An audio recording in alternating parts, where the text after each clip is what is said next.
Isang napakalakas at napakabisang paraan kung paano makapag-attract ng swerte. Gawin mo po ito guys na may lubos na paniniwala, sipag at tiyaga. Magulat po kayo sa unexpected na pera sa iyo na darating. Hindi lamang maliit na halaga, ito po magdudulot po ito ng napakalaking halaga ng pera. Kaya guys, panoorin niyo po ang bidyong ito. Kasi guys, sigurado po ako makakatulong po ito sa inyo. Kailangan positibo po kayo, okay?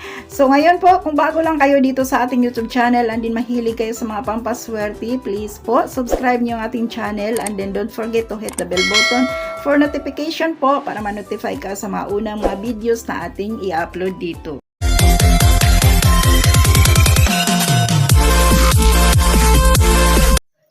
Hi guys! Kumusta? Welcome to our YouTube channel. This is me. Nagbabalik po, Inday 8 Buhay Probinsya from Butuan City. At ang ating topic ngayon guys, ito po ay napakagandang topic po. Kung paano tayo makapag-attract ng swerte sa pananalapi. Guys, kung gusto mong magkakaroon ng tuloy-tuloy na daloy ng pasok ng pera sa inyo guys, itry po ninyo ang paraan na ito. Ang importante po dito, naniniwala ka sa gagawin mo at naniniwala ka na may swerteng darating sa iyo at naniniwala ka na kung ano man ang iyong mga pangarap sa buhay ay makamit mo po yan. Think always positive.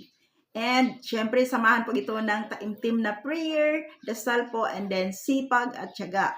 Guys, pag yung tatlo na yan, magkasama po yan, positive, din pananalig sa ating mahal na Panginoon, prayer, and then sipagan natin, guys, makamit natin kung ano man ang ating mga minimithi.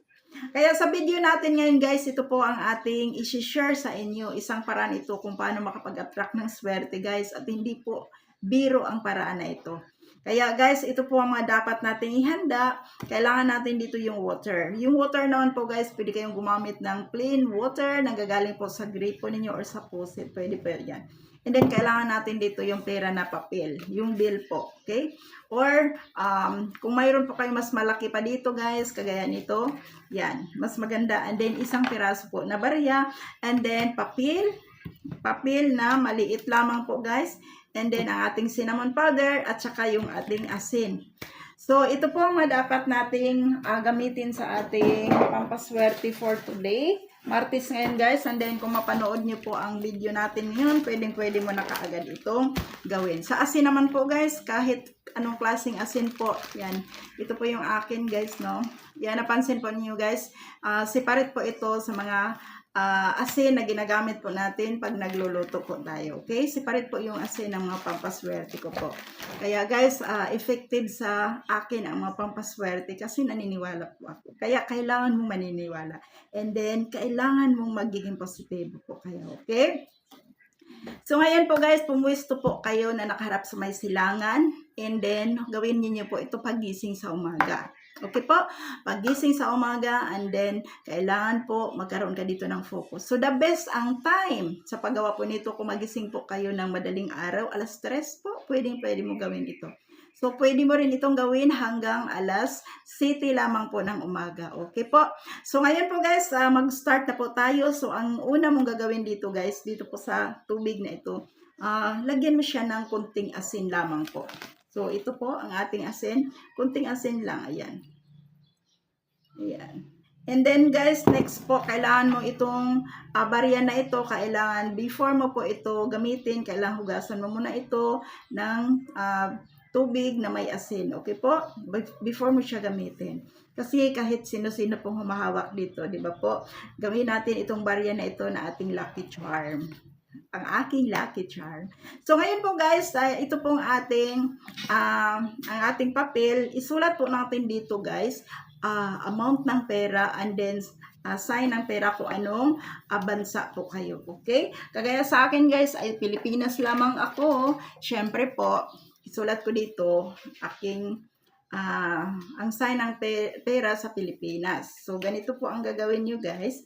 Kailan po magkaroon kayo ng focus. Guys, kahit anong klaseng panulat ang gamitin niyo, pwede ballpen, pwede pentel pen. Okay, pwede red, kahit ano. Okay, kung may green, mas maganda.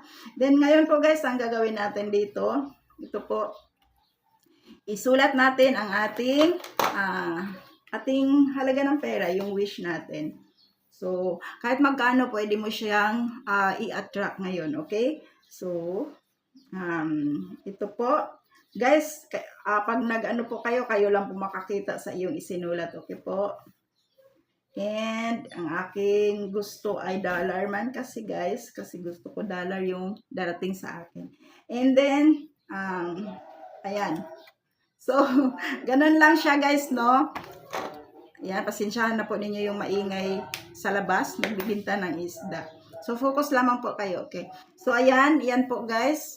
Yan, sign po ng pera yan. So, ang next na gagawin natin dito guys, ito pong ating tubig, lagyan natin ng konting pence po ng cinnamon. Cinnamon powder po ito guys, no?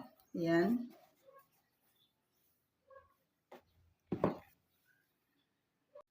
So, ayan guys, nilagyan po natin ng cinnamon ang ating tubig.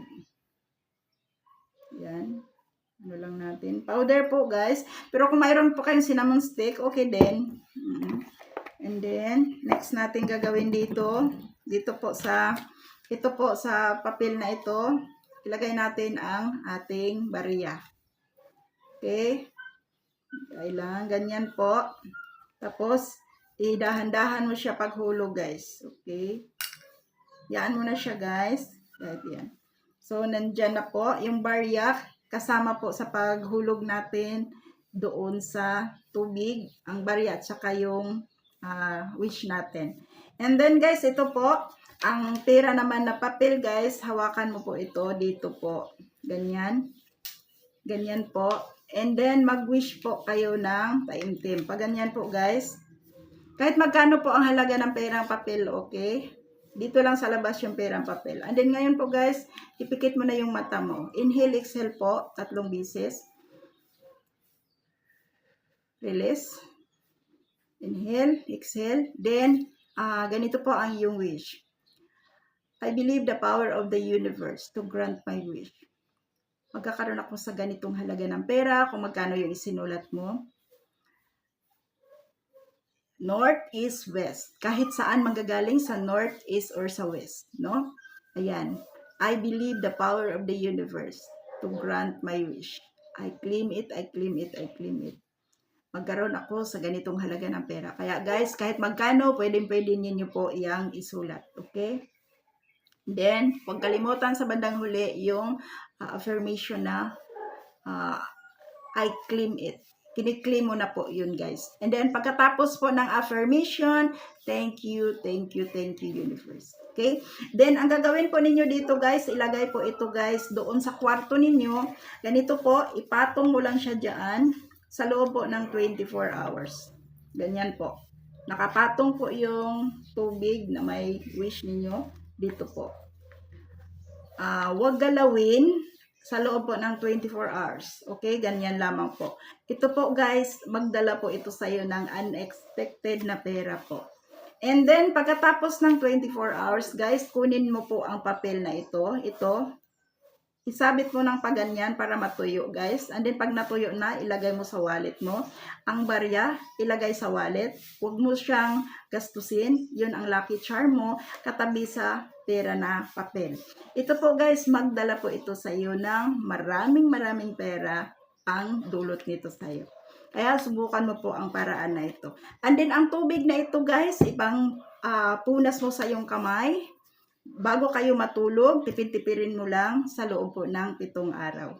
Then, ito po guys, makatulong ito sa iyo. Maniwala ka lang, magtiwala ka lang. Okay po? Kaya guys, kung nagustuhan po ninyo ang ating topic ngayon, try it. Okay?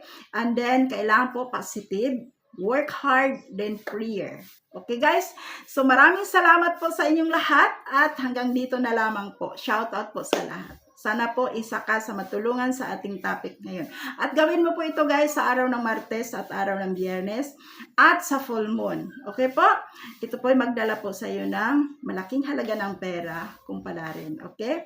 Kailangan lamang focus. Kaya guys, kung hindi pa po kayo nakapag-subscribe dito sa ating YouTube channel, don't forget to like, share, subscribe na rin po guys kung hindi pa po kayo nakapag-subscribe. Okay? Don't forget to hit the bell button for notification po. Thank you so much. God bless everyone. Bye-bye!